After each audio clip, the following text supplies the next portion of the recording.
Hello everyone, ये मेरा second lecture है। सेकेंड लेक्चर पे जाने से पहले मैं थोड़ा सा फर्स्ट लेक्चर के बारे में बताना चाहूँगा। मैंने फर्स्ट लेक्चर में बताया था कि पीरियोडिक टेबल में एलिमेंटों को उनके इलेक्ट्रॉनिक कॉन्फ़िगरेशन के आधार पे 4 ब्लॉक में बांटा था। S block, P block, D block, A block. ऐसा एलिमेंट जिसका लास्ट इलेक्ट्रॉन एस ऑर्बिटल या एस सबसेल में जाएगा उसको एस ब्लॉक एलिमेंट कहेंगे। वैसा एलिमेंट जिसका लास्ट इलेक्ट्रॉन पी सबसेल या पी ऑर्बिटल में जाएगा उसको पी ब्लॉक एलिमेंट कहेंगे। वैसा एलिमेंट जिसका लास्ट इलेक्ट्रॉन डी सबसेल या डी ऑर्बिटल में जाएगा उसको हम डी ब्लॉक एलिमेंट कहेंगे। एज यूजुअल वैसा एलिमेंट जिसका लास्ट इलेक्ट्रॉन एफ सबसेल या एफ ऑर्बिटल में जाएगा उसको हम एफ ब्लॉक एलिमेंट कहेंगे। हम लोग को पढ़ना है अबाउट पी ब्लॉक एलिमेंट। तो पी ब्लॉक एलिमेंट को डिफाइन किए थे हम लोग कि वैसा एलिमेंट जिसका लास्ट इलेक्ट्रॉन पी सबसेल या पी ऑर्बिटल में जाएगा उसको हम लोग पी ब्लॉक एलिमेंट कहेंगे। पी सबसेल के पास मैक्सिमम कैपेसिटी जो होता है वो 6 इलेक्ट्रॉन का होता है, इसलिए टोटल ग्रुप की संख्या पी ब्लॉक में 6 है। ग्रुप 13 से लेकर ग्रुप 18 तक, ग्रुप 13 और 14 सिलेबस है क्लास 11 का और 15 से 18 तक सिलेबस है क्लास 12 का। अब हम बताते हैं ग्रुप 13 के बारे में। ग्रुप 13 में बताए थे कि ग्रुप 13 में आपका boron, aluminium, gallium, indium and thorium है, जिसमें बोरॉन को छोड़ के सभी एलिमेंट जो है वो मेटल्स हैं। और बोरॉन जो है वो एक मेटलॉइड है क्योंकि ये हाई टेम्परेचर पे इलेक्ट्रिसिटी को कंडक्ट करता है लेकिन लो टेम्परेचर पे इलेक्ट्रिसिटी को कंडक्ट नहीं करता है। ग्रुप 13 को हम लोग बोरॉन फैमिली के नाम से जानते हैं। ग्रुप 14 को हम लोग जानते हैं कार्बन फैमिली के नाम से, और इसमें कार्बन, सिलिकॉन, जर्मेनियम, टीन और लेड है, जिसमें कार्बन जो है वो नॉन मेटल है, सिलिकॉन, जर्मेनियम जो है वो मेटलॉइड है, टीन और लेड जो है वो मेटल है। ग्रुप 15 में नाइट्रोजन, फास्फोरस, आर्सेनिक, एंटीमनी और बिस्मथ है, जिसमें नाइट्रोजन और फास्फोरस जो है वो नॉन मेटल्स है, आर्सेनिक, एंटीमनी जो है वो मेटलॉइड है और जबकि बिस्मथ जो है वो एक मेटल है। ग्रुप 16 में oxygen, sulphur, selenium, tellurium, polonium है। ऑक्सीजन और सल्फर जो है वो नॉन मेटल्स है, सेलेनियम, टेलरियम मेटलॉइड्स है और पोलोनियम एक रेडियो एक्टिव मेटल है। Group 17 halogens. हेलो मतलब होता है, हेलोजन जो है वो एक ग्रीक वर्ड से बना है, डिराइव हुआ है। हेलो का मतलब होता है सॉल्ट और जन्स का मतलब होता है producer, that is salt producers. Fluorine, chlorine, bromine, iodine, astatine, जिसमें fluorine, chlorine, bromine, iodine non metals हैं और एस्टाटीन जो है एक रेडियो एक्टिव एलिमेंट है। ग्रुप 18 को हम लोग नोबल गैस के नाम से जानते हैं क्योंकि इसका वैलेंस शेल फुलफिल्ड होता है, ऑक्टेट पूरा होता है, इसलिए ये किसी भी केमिकल रिएक्शन में पार्टिसिपेट नहीं करता है, इसलिए हम इसको इनर्ट गैस या नोबल गैस के नाम से जानते हैं। और इनमें आता है helium, neon, argon, krypton, xenon और रेडॉन, जिसमें helium, neon, argon, krypton, xenon जो है वो नॉन मेटल्स हैं और रेडॉन एक रेडियो एक्टिव एलिमेंट है। मैंने बताया कि ग्रुप 13 में जाने से पहले मैं आपको बताऊंगा पीरियोडिक प्रॉपर्टीज के बारे में, क्योंकि हर ग्रुप में group 13, 14, 15, 16, 17, 18, S block, P block, D block, A block, सारे में आपको पीरियोडिक प्रॉपर्टीज का वेरिएशन देखना है अलोंग द पीरियड और down a group. Along a period का मतलब होता है हॉरिजॉन्टल रोज। मैंने बताया था कि मॉडर्न पीरियोडिक टेबल में टोटल 7 पीरियड है और 18 वर्टिकल कॉलम्स है, जिसको हम लोग कहते हैं ग्रुप्स। और पीरियोडिक प्रॉपर्टीज कहते हैं कि वैसा प्रॉपर्टीज जो पीरियोडिकली बार बार रिपीट करे with change in its electronic configuration और एटॉमिक नंबर, वैसे प्रॉपर्टीज को हम लोग बोलते हैं पीरियोडिक प्रॉपर्टीज। जिसमें पहला मैंने टॉपिक दिया है शेल्डिंग इफेक्ट या फिर स्क्रीनिंग इफेक्ट। शेल्डिंग इफेक्ट में हम लोग देखते हैं कि न्यूक्लियस जो है ये आउटर वाले इलेक्ट्रॉन को क्या करता है, अट्रैक्ट करता है, लेकिन अंदर वाले सेल में जो इलेक्ट्रॉन है इस बाहर वाले इलेक्ट्रॉन को रिपेल करता है। मींस क्या करता है यहाँ पे कि इनर इलेक्ट्रॉन्स जो है वो शील्ड करता है। किसको? तो आउटर इलेक्ट्रॉन्स को शील्ड करता है, आउटर इलेक्ट्रॉन्स को। और ये आउटर इलेक्ट्रॉन्स को शील्ड करता है कहां से, किससे बचाता है? तो फ्रॉम न्यूक्लियस से बचाता है। तो इस इफेक्ट को हम लोग बोलते हैं शिल्डिंग इफेक्ट या फिर स्क्रीनिंग इफेक्ट। मीन्स अगर डिफाइन करें तो the decrease in force of attraction exerted by the nucleus on the valence shell electron. क्यों डिक्रीज किया? तो due to presence of inner shell electron, इसी को हम लोग बोलते हैं शिल्डिंग इफेक्ट या स्क्रीनिंग इफेक्ट। और ये एक मल्टी इलेक्ट्रॉन सिस्टम है, मीन्स बहुत सारे इलेक्ट्रॉन्स यहाँ पे होते हैं जो अंदर वाले इलेक्ट्रॉन बाहर वाले इलेक्ट्रॉन को रिपेल करते हैं, रिपल्सिव फोर्स क्रिएट करते हैं, और अंदर वाले न्यूक्लियस से बाहर वाले इलेक्ट्रॉन को न्यूक्लियर अट्रैक्शन से बचाते हैं अंदर वाले इलेक्ट्रॉन। इस इफेक्ट को हम लोग बोलते हैं शिल्डिंग इफेक्ट। अगर डिफाइन करें तो बोलेंगे कि in a multi electronic system electrons जो है वो अट्रैक्ट होते हैं न्यूक्लियस के तरफ एज वेल एज रिपेल्ड होते हैं ईच अदर। मींस न्यूक्लियस जो है ये इलेक्ट्रॉन को अट्रैक्ट करता है, लेकिन बाहर वाले इलेक्ट्रॉन जो है वो दूसरे इलेक्ट्रॉन को क्या करेंगे? रिपेल करेंगे। और इस तरह से जो फोर्स ऑफ अट्रैक्शन होता है न्यूक्लियस और वैलेंस इलेक्ट्रॉन का वो घट जाता है due to presence of inner shell electron. इसी को हम लोग कहते हैं शिल्डिंग इफेक्ट। जैसा कि आप देख सकते हैं कि the decrease in force of attraction between nucleus and valence electron. क्यों? तो due to presence of inner shell electron is called shielding effect. एक बहुत इंपॉर्टेंट चीज है, बहुत सारे बच्चों को यह कंफ्यूजन होता है कि न्यूक्लियर चार्ज और इफेक्टिव न्यूक्लियर चार्ज सेम होता है, बट ऐसा कुछ भी नहीं है। Nuclear charge, total nuclear charge का मतलब होता है कि न्यूक्लियस जो है वो जितने भी इलेक्ट्रॉन है सब पे जो न्यूक्लियर अट्रैक्शन लगा रहा है या जो अट्रैक्टिव फोर्स लगा रहा है, जो खींच रहा है, उसको हम लोग कहते हैं टोटल न्यूक्लियर चार्ज। और ये बराबर होता है एटॉमिक नंबर, और एटॉमिक नंबर जो होता है वो बराबर होता है नंबर ऑफ प्रोटॉन्स का। लेकिन हाँ, इफेक्टिव न्यूक्लियर चार्ज नहीं होता है। ये क्या होता है कि न्यूक्लियस कितना वैलेंस इलेक्ट्रॉन को अट्रैक्ट कर रहा है, कितना न्यूक्लियर अट्रैक्शन लगा रहा है सिर्फ वैलेंस इलेक्ट्रॉन पे। जैसे न्यूक्लियस है और सिर्फ जो वैलेंस इलेक्ट्रॉन को अट्रैक्ट करेगा तो इसको हम लोग कहेंगे इफेक्टिव न्यूक्लियर चार्ज, और सारे इलेक्ट्रॉन को जो अट्रैक्ट कर रहा है तो उसको हम लोग कहेंगे टोटल न्यूक्लियर चार्ज। अब हम लोग देखते हैं कौन कौन से ऐसे कारक हैं जो शिल्डिंग इफेक्ट को प्रभावित करते हैं। तो जिसमें पहला नंबर आता है number of inner shell electron. जितना ज्यादा अंदर वाले सेल में इलेक्ट्रॉन होगा वो बाहर वाले इलेक्ट्रॉन को उतना ज्यादा रिपेल करेंगे, उतना ज्यादा न्यूक्लियस को शील्ड कर देंगे।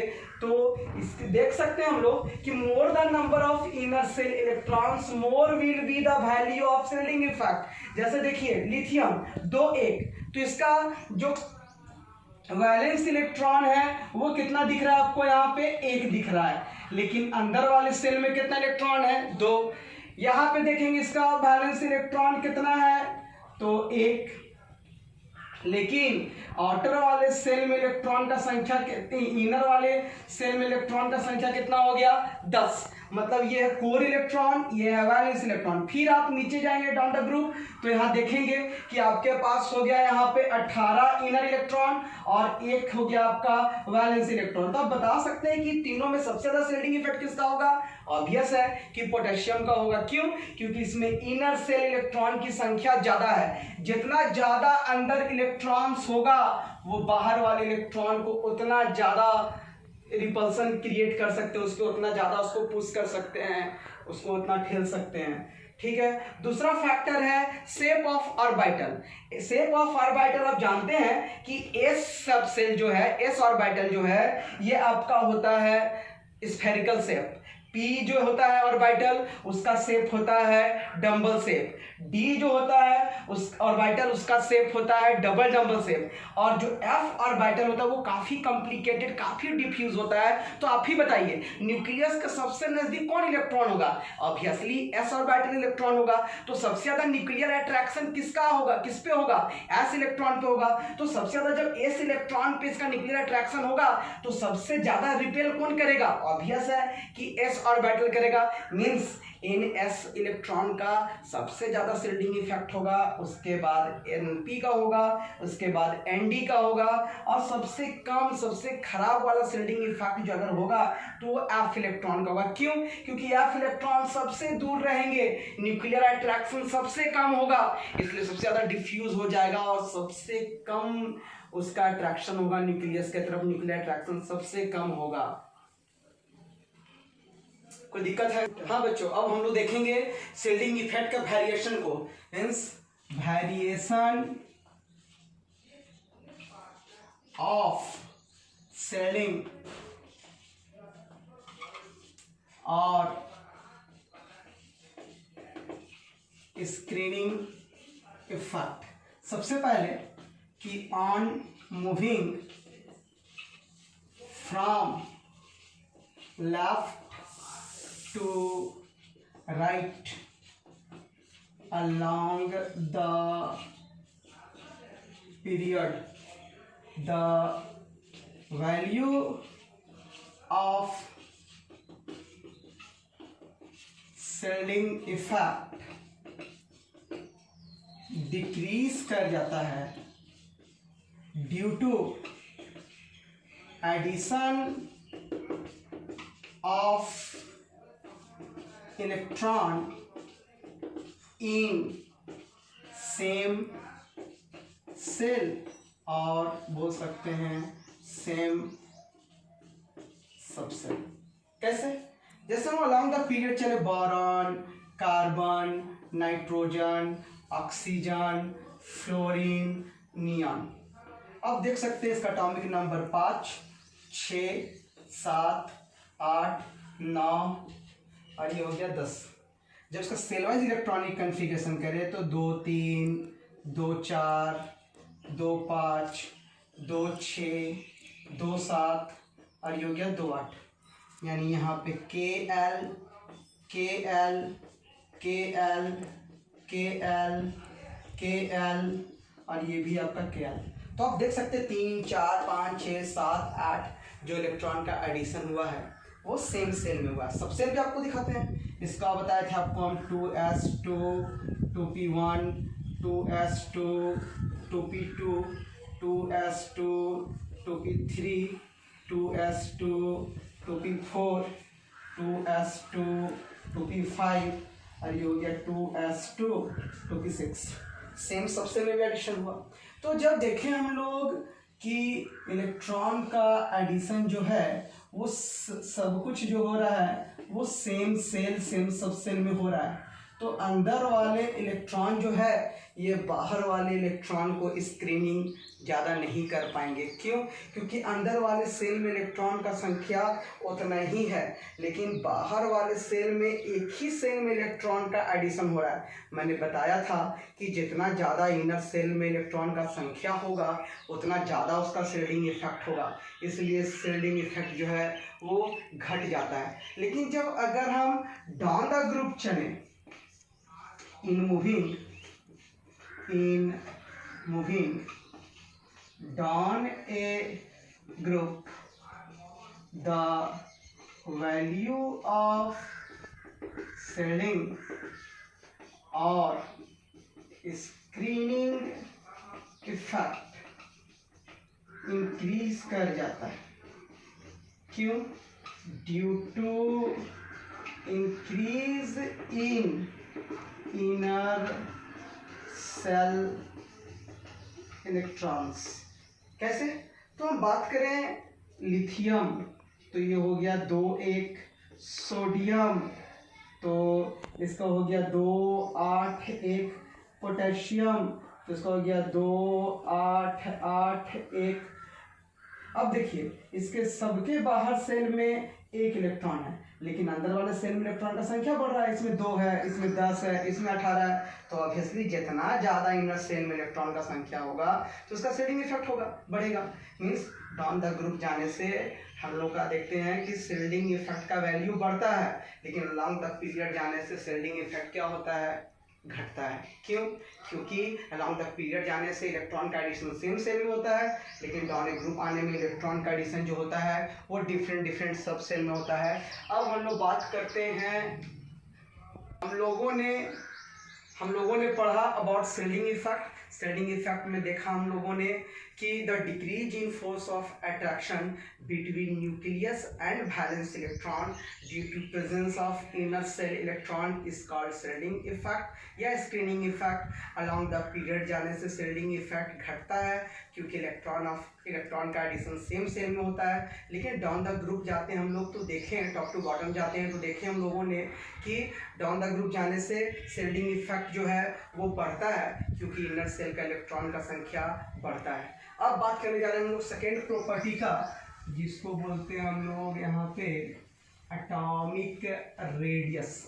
एटॉमिक रेडियस बताता है कि the distance between the nucleus and the valence shell electron is called atomic radius. जैसे देखिए आप, ये न्यूक्लियस है, बाहर बहुत सारे सेल हैं,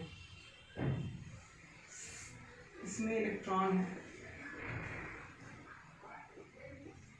लेकिन न्यूक्लियस का जो वैलेंस सेल से इलेक्ट्रॉन का दूरी है इसी को हम लोग कहते हैं एटॉमिक रेडियस। अब बात करते हैं कि एटॉमिक रेडियस में देखें यहाँ पे कि किसी भी एटम में इलेक्ट्रॉन का कोई बाउंड्री नहीं होता है, कोई सर्टेन रेंज नहीं होता है, और एटम जो होते हैं काफ़ी छोटे होते हैं तो उनका एटॉमिक रेडियस निकालना बहुत मुश्किल होता है। इसलिए हम लोग इसको डिफाइन करने के लिए एक और इस्तेमाल कर सकते हैं कि एक आइडेंटिकल एटम को ले लें, एक आइडेंटिकल एटम ले लें। अब यहाँ से लेके यहाँ के दूरी को हम लोग कहेंगे इंटर न्यूक्लियर डिस्टेंस। अगर मान लो कि आपको दो एटम का इंटर न्यूक्लियर डिस्टेंस दे दे, जिसको हम लोग यहाँ से यहाँ तक डायमीटर भी बोल सकते हैं, तो इस डायमीटर का अगर हम लोग हाफ कर दें तो हम लोग निकाल सकते हैं किसी भी एटम का एटॉमिक रेडियस। क्यों ऐसा किया, क्यों दो एटम लिए? क्योंकि एटम में इलेक्ट्रॉन का कोई बाउंड्री नहीं होता है और एटम काफ़ी छोटा होता है और ये आइसोलेटेड स्टेट में पाया नहीं जाता है, इसको आइसोलेट करना बहुत मुश्किल होता है, इसलिए एक आइडेंटिकल आइटम ले लेते हैं। तो दोनों को डिफाइन कैसे करेंगे? तो सबसे पहले इसके लिए डिफिनेशन देते हैं हम लोग कि इट इज़ डिफाइंड एज, इसको परिभाषित कर सकते हैं, it is defined as the distance between, it is defined as the distance between the nucleus of an atom and valence cell electron। आप यहाँ पे देख सकते हैं कि न्यूक्लियस है और सबसे वैलेंस इलेक्ट्रॉन के बीच का जो दूरी है उसको हम लोग एटॉमिक रेडियस कहते हैं। लेकिन मैंने अभी बताया कि एटम जो है काफ़ी छोटा होता है, एटॉमिक रेडियस कैलकुलेट करने में बहुत मुश्किल होता है, और साथ ही साथ एटम को आइसोलेट करना, आइसोलेटेड स्टेट में पाया नहीं जाता है। इसलिए इसको कैसे डिफाइन करेंगे? तो लिखेंगे कि it is defined as the half of the internuclear distance between the two atoms। It is defined as the half of the internuclear distance between the two atoms। दो एटम्स के बीच का जो हाफ इंटरन्यूक्लियर डिस्टेंस है उसको हम लोग कहेंगे atomic radius. अब अगर हम लोग बॉन्डेड स्टेट में देखें, कौन से स्टेट में बच्चा? बॉन्डेड स्टेट, या फिर इसी को हम लोग बोले इंटरैक्शन स्टेट में, तो हम लोग एटॉमिक रेडियस को और भी तरीका से कैलकुलेट कर सकते हैं। तो सबसे पहला है वो आपका कोवैलेंट रेडियस, दूसरा है वांडर वाल रेडियस, तीसरा है मेटालिक रेडियस, और चौथा हम लोग बात कर लेंगे अबाउट आयनिक रेडियस। तो सबसे पहले फोकस करते हैं कोवैलेंट रेडियस पे। तो बात करेंगे about covalent radius. Covalent radius बोलेंगे, इसको डिफाइन करेंगे कि it is defined as the half of the internuclear distance between the two nuclei, nucleus का प्लूरल है nuclei, between the two nuclei of atoms bonded by a single covalent bond। एक example ले लेते हैं हम लोग। मान लेते हैं कि कोई दो एटम है जो दूसरे को टच नहीं कर रहा है, ओवरलैप कर रहा है।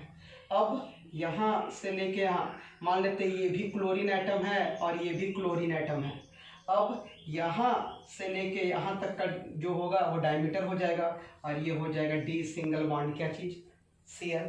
अगर हम लोग को इसका रेडियस निकालना पड़े तो हम लोग निकालेंगे ये दोनों इंटर न्यूक्लियर डिस्टेंस का ये जो हाफ होगा उसी को हम लोग कहेंगे कोवैलेंट रेडियस, RC। तो हम लिख सकते हैं R बराबर DCl/Cl का 2, DCl/Cl chlorine single bonded divided by 2। Means अगर मान लें कि हम लोग ये A एटम है और ये B एटम है, दोनों होमोन्यूक्लियर है, होमोन्यूक्लियर है, जैसे मैंने बताया Cl2 H2 I2 N2 O2। अब ये दोनों के इंटरन्यूक्लियर डिस्टेंस का जो हाफ करेंगे उसको हम लोग कहेंगे कोवैलेंट रेडियस। अब अगर मान लीजिए कि आपको सेम नहीं दे, हेट्रोन्यूक्लियर मॉलिक्यूल दे दे, हेट्रोन्यूक्लियर मॉलिक्यूल दे दे, जैसे ले लें एक ए ले लें और ये बी ले लें, यहाँ पे दो एटम। अब ये दोनों जो है वो सेम नहीं है, वो डिफरेंट डिफरेंट है। जैसे हम ले लें यहाँ H प्लस और इसको ले लें हम लोग Cl माइनस। अब ये दोनों का जो हाफ होगा उसको भी हम लोग कहेंगे कोवैलेंट रेडियस। जैसे यहाँ पे लिखेंगे हम लोग कि DAB बराबर RA प्लस RB, ऐसा नहीं होगा। इसके लिए फार्मूला है कि जो दो अलग अलग न्यूक्लियस वाले मॉलिक्यूल होंगे, जैसे हाइड्रोजन है और एक क्लोरीन है हेट्रोन्यूक्लियर मॉलिक्यूल के लिए, तो इसका फार्मूला होता है DAB बराबर RA प्लस RB माइनस 0.09 और modulus of difference in electronegativity, और जो ये डिफरेंस इलेक्ट्रोनेगेटिविटी होगा वो आना चाहिए पॉजिटिव। जैसे हम लोग देखें H और Cl का, अगर आपको दे दें यहाँ पे कि DHCl बराबर 2.74 एंगस्ट्रॉम, आपको यहाँ पे दे दे इलेक्ट्रोनेगेटिविटी ऑफ हाइड्रोजन एटम 2.1, आपको यहाँ पे दे दे इलेक्ट्रोनेगेटिविटी ऑफ क्लोरीन एटम 3.0, आपको दे दे internuclear distance between hydrogen and chlorine 2.74।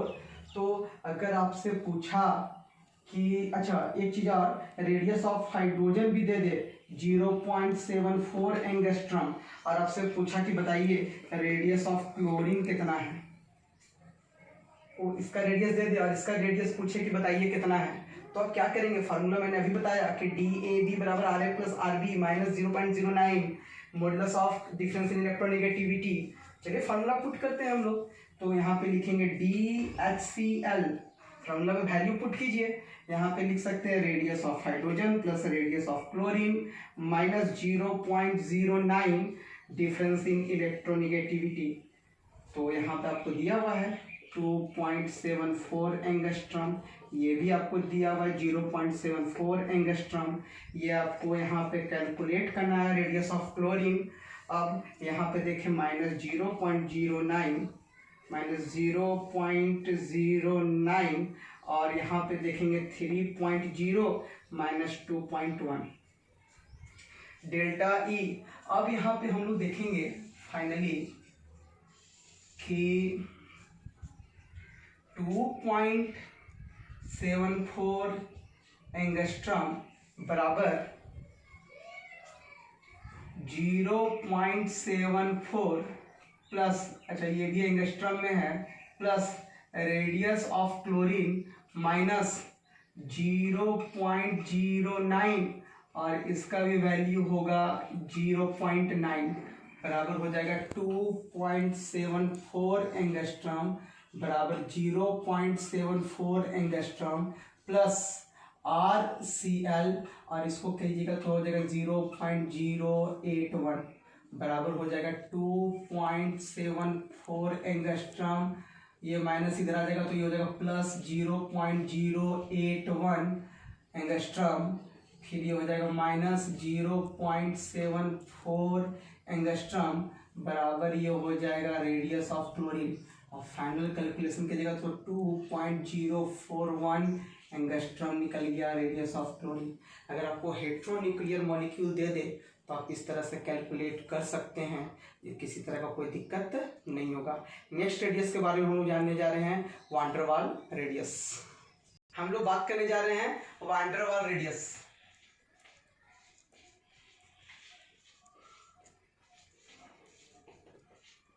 इसमें क्या देखेंगे हम लोग कि नॉन बॉन्डेड एटम क्या बीच का हम लोग जो निकालते हैं रेडियस उसी को कहते हैं हम लोग, उसका हाफ डायमीटर का हाफ उसी को कहते हैं हम वान डेर वाल रेडियस। जैसे इसको डिफाइन करें कि it is defined as the half of the internuclear distance. It is defined as the half of the internuclear distance between the nuclei of two adjacent non-bonded atoms of neighboring molecule. जैसे मान लीजिए कि हम लोग इसको बताया भी कि सबको नोबल नॉन बॉन्डेड एटम, जैसे noble gas non bonded atom होते हैं, जैसे ये नियॉन है और ये भी नियॉन है, ये दोनों का ये जो यहाँ से यहाँ तक हो जाएगा ये D, तो R बराबर क्या हो जाएगा D/2। अब हम लोग बात करते हैं मेटालिक रेडियस का। बात करने जा रहे हैं मेटालिक रेडियस का, तो इसको लिखेंगे कि it is defined as the half of the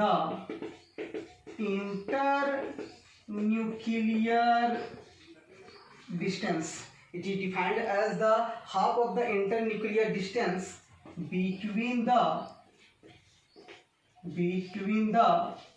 nuclei of two adjacent का मतलब होता है सटा हुआ, करीब, नजदीक, two adjacent atoms in metallic crystals. Metal के क्रिस्टल में दो मेटल एटम्स के बीच का जो हम लोग देखेंगे, जैसे मान लीजिए कि दो मेटल एटम है, ये एक दूसरे से सटा हुआ है, ओवरलैप नहीं कर रहा है। मान लीजिए ये भी आयरन का एटम है, ये भी आयरन का एटम है। अब ये दोनों के बीच को हम लोग बोलेंगे डायमीटर, तो यहाँ पे मेटालिक रेडियस बराबर हो जाएगा D/2। तो आप बताइए कि मेटालिक रेडियस, वान डेर वाल रेडियस और कोवैलेंट रेडियस में सबसे बड़ा कौन होगा? ऑब्वियस है कि सबसे बड़ा वान डेर वाल रेडियस, उसके बाद मेटालिक रेडियस। क्यों? क्योंकि ये ओवरलैप नहीं कर रहे हैं। लेकिन कोवैलेंट रेडियस में हम लोग देखे थे कि दो एटम आपस में एक दूसरे को ओवरलैप कर रहे हैं, जैसे H2Cl2। तो हम लोग लिख सकते हैं कि सबसे बड़ा वान डेर वाल रेडियस, उसके बाद मेटालिक रेडियस, और सबसे छोटा जो होगा वो कोवैलेंट रेडियस होगा। बहुत ही इंपॉर्टेंट चीज है बच्चों, इसको नोट कर लीजिए कि सबसे बड़ा रेडियस वान डेर वाल रेडियस, क्योंकि ये नॉन बॉन्डेड एटम जैसे में नोबल गैस जैसे Cl2 भी ले लें, 2 Cl2 एटम उसके बीच का भी हाफ डिस्टेंस तो van der Waals radius, metallic radius जैसे भी मैंने बताया मेटल्स के बीच का, और कोवालेंट रेडियस जो आपको एक दूसरे को ओवरलैप करता है उसके बीच का रेडियस जो नापेंगे, तो सबसे बड़ा रेडियस वान डेर वाल रेडियस, तो ये साइड मूव करेंगे तो रेडियस जो है वो डिक्रीज करेगा। तो बात करने जा रहे हैं नेक्स्ट है आयोनिक रेडियस। जैसे कोई एटम अगर न्यूट्रल है, जैसे हम लोग सोडियम ले लें और क्या करिए कि एक इलेक्ट्रॉन को लॉस कर दे, गैसियस कैटायन बने, इसको हम लोग कहते हैं cation, means loss of electron से बनता है कैटायन। और अगर कोई एटम ले ले और वो एक इलेक्ट्रॉन गेन करे तो इसको हम लोग कहते हैं एनायन, मतलब हुआ कि गेन ऑफ इलेक्ट्रॉन से बनता है एनायन। तो जो साइज ऑफ कैटायन होगा वो हमेशा अपने पेरेंट एटम से छोटा होगा, क्योंकि जितना ज़्यादा कम इलेक्ट्रॉन होगा मतलब उतना ज़्यादा न्यूक्लियस उसको अपनी तरफ खींच पाएगा, मतलब रेडियस उतना छोटा हो जाएगा। जितना ज़्यादा इलेक्ट्रॉन होगा मतलब न्यूक्लियस को खींचने में उतना प्रॉब्लम होगा, मीन्स उसका रेडियस थोड़ा सा बड़ा होगा। तो लोग लिख सकते हैं कि radius of parent atom is greater than size of cation. Means क्या समझे आप कि सोडियम का साइज बड़ा होगा सोडियम प्लस से। कैसे? तो सोडियम के पास 11 प्रोटॉन 11 इलेक्ट्रॉन, इसके पास 11 प्रोटॉन 10 इलेक्ट्रॉन। तो यहाँ पे क्या होगा कि सोडियम का साइज बड़ा होगा और सोडियम प्लस का साइज छोटा होगा। मीन्स हम लोग ऐसे लिख सकते हैं कि A बड़ा है A प्लस से, A प्लस बड़ा है A डबल प्लस से। जितना ज़्यादा पॉजिटिव चार्ज उसका रेडियस उतना छोटा होगा, और A प्लस डबल प्लस बड़ा है A ट्रिपल प्लस से। फिर बोल सकते हैं हम लोग कि size of an ion is greater than parent atom. क्यों? तो due to more number of electrons. जैसे आप देख लीजिए कि A माइनस बड़ा है A से। क्यों? इसके पास और इलेक्ट्रॉन बढ़ा, तो इलेक्ट्रॉन बढ़ेगा तो रिपल्सन बढ़ेगा, यानी इसका साइज बड़ा हो गया। A बड़ा है A प्लस से, मतलब जितना ज़्यादा निगेटिव चार्ज होगा उसका रेडियस उतना बड़ा होगा, जितना ज़्यादा पॉजिटिव चार्ज होगा उसका रेडियस उतना छोटा होगा। Means A triple minus A2 minus A minus A plus और A डबल प्लस। करते हैं आइसो इलेक्ट्रॉनिक का रेडियस का कि साइज किसका होगा। आइसो इलेक्ट्रॉनिक मतलब बोलते हैं कि those species having equal number of electrons, जिसके पास इलेक्ट्रॉनों की संख्या सेम होगी उसको हम लोग कहेंगे आइसो इलेक्ट्रॉनिक्स। जैसे एग्जांपल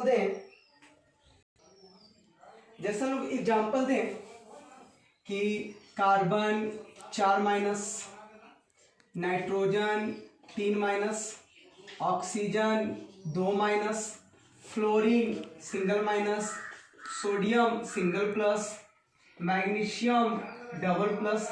अब बोले कि बताइए सबसे बड़ा साइज किसका है, तो इसमें देखेंगे जिसका जितना ज़्यादा न्यूक्लियर चार्ज होगा उसका रेडियस उतना छोटा होगा।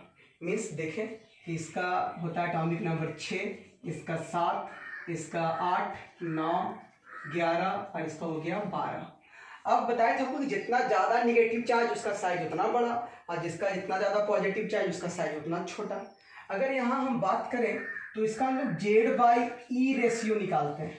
जिसका जितना ज़्यादा Z/E रेशियो होगा उसका साइज उतना छोटा होगा, जिसका Z/E रेशियो जितना कम होगा उसका साइज उतना बड़ा होगा। जैसे आप देखिए इसका निकालते हैं आपका Z/E कार्बन का, तो हो गया 6/10, ये हो गया 7/10, ये हो गया 8/10,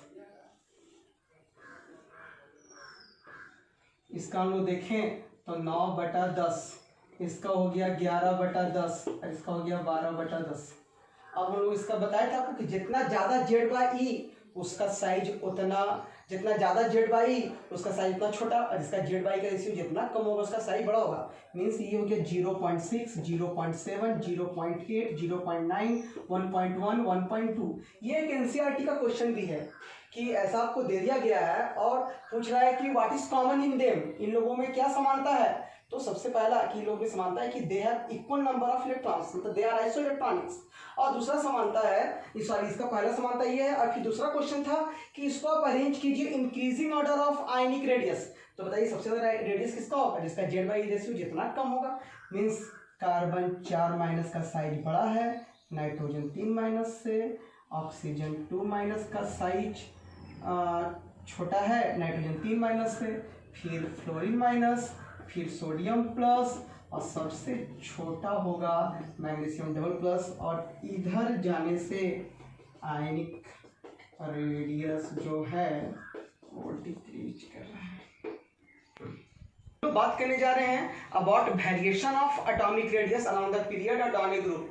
तो सबसे पहले लिखेंगे कि on moving from left to right along the period, the atomic and ionic radii क्या कर जाता है, डिक्रीज कर जाता है due to increase in effective nuclear charge. मैंने आपको बताया था कि कार्बन, नाइट्रोजन, ऑक्सीजन, फ्लोरीन और neon, carbon, nitrogen, oxygen, fluorine, neon, और इससे पहले एक देखने हम लोग है boron. Boron, carbon, nitrogen, oxygen, fluorine, neon, ये हो गया अराउंड द पीरियड। हम लोग देखें कि 5, 6, 7, 8, 9, 10 इलेक्ट्रॉन का एडिशन सेम सेल में हो रहा है।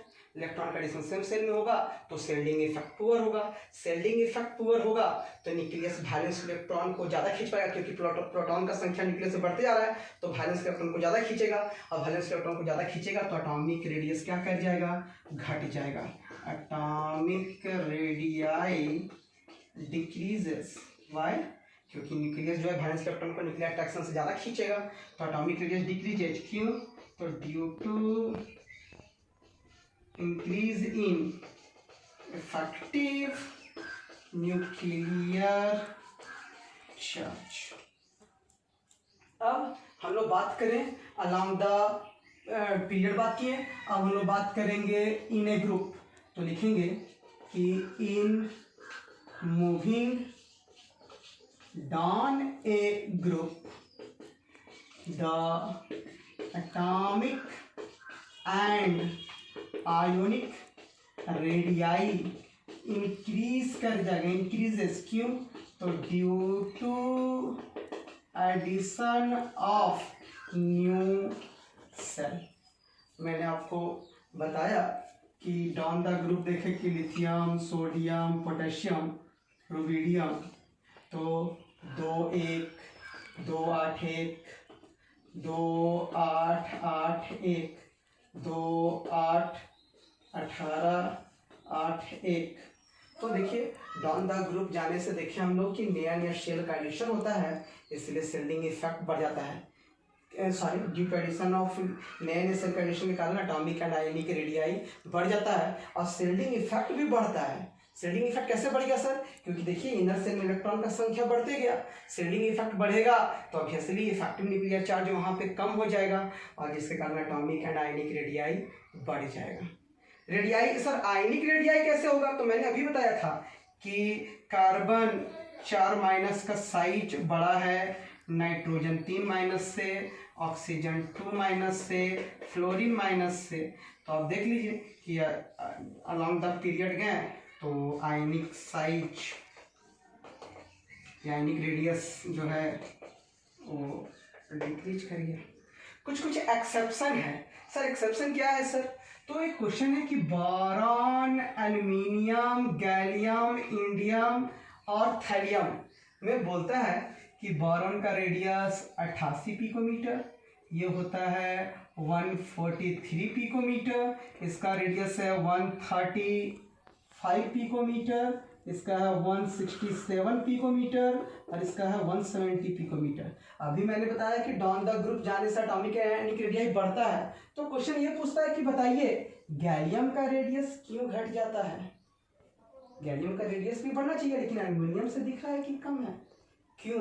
क्योंकि मैंने बताया था कि सबसे ज़्यादा शिल्डिंग इफेक्ट एस ऑर्बिटल का होता है, उसके बाद पी, उसके बाद डी और सबसे खराब पुअर वाला शिल्डिंग इफेक्ट होता है एफ में। तो आप देखिए इसके पास 10 ठो डी इलेक्ट्रॉन है, 10, ये कंसिस्ट करता है 10 डी इलेक्ट्रॉन। अब डी इलेक्ट्रॉन्स होने के कारण इसका शिल्डिंग इफेक्ट पुअर होगा। शिल्डिंग इफेक्ट पुअर होगा तो न्यूक्लियर चार्ज ज़्यादा होगा और न्यूक्लियर चार्ज ज़्यादा होगा तो ऑब्वियसली रेडियस क्या हो जाएगा? घट जाएगा। क्योंकि मैंने बताया आपको कि शिल्डिंग इफेक्ट पुअर तो न्यूक्लियर चार्ज ज़्यादा, न्यूक्लियर चार्ज ज़्यादा तो रेडियस उसका घट जाएगा। लेकिन एक बच्चा पूछे कि सर थैलियम में तो सर एफ इलेक्ट्रॉन है, तो सबसे ज़्यादा पुअर शिल्डिंग इफेक्ट इसका होना चाहिए सर, और शिल्डिंग इफेक्ट सबसे पुअर होगा सर तो इसका रेडियस सबसे छोटा होगा। हाँ बच्चा, आप यहाँ पे देख सकते हैं कि डाउन द ग्रुप जाने से रेडियस बढ़ना चाहिए था बहुत ज़्यादा, लेकिन इसी शिल्डिंग इफेक्ट पुअर होने के कारण इसका रेडियस करीब करीब सेम हो गया। यहाँ तक कोई दिक्कत नहीं है। नेक्स्ट क्लास में हम बात करेंगे अबाउट आयोनाइजेशन एंथैल्पी।